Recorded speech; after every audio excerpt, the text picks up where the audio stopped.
The FIA World Endurance Championship has revealed a new qualifying format for 2024, with the Hyperpole format added to all 8 races.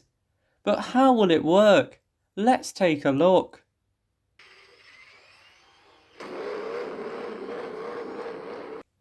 The changing qualifying format has come about due to the number of cars we now have in each class, and the desire to make more of a spectacle out of qualifying. The new format also keeps qualifying at over an hour long despite the loss of the LMP2s, so fans will be getting even more value for their money. The first session will be LMGT3 qualifying. This session is almost identical to 2023, with drivers given 15 minutes to set their fastest lap times, and only the bronze-ranked drivers, the amateurs, can take part.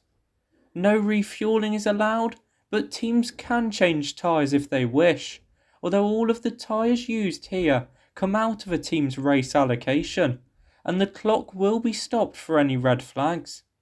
This session will lock in the grid positions of 11th on back, whilst the top 10 will return to the track again later on.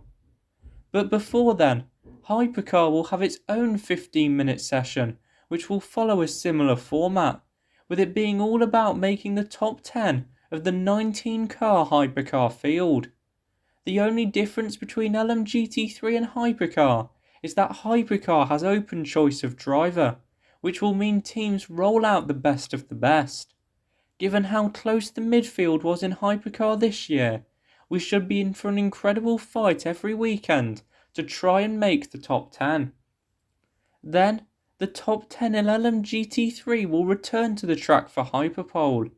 This session will see the leaderboard wiped clean, a bit like how it works in Formula 1 and IndyCar, and is where pole position and the vital bonus point that comes with it will be decided.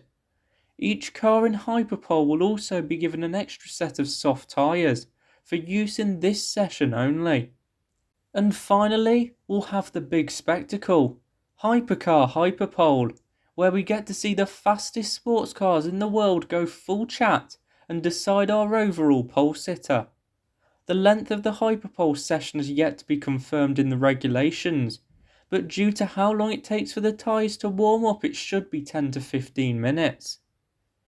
The grid will then be ordered by the following.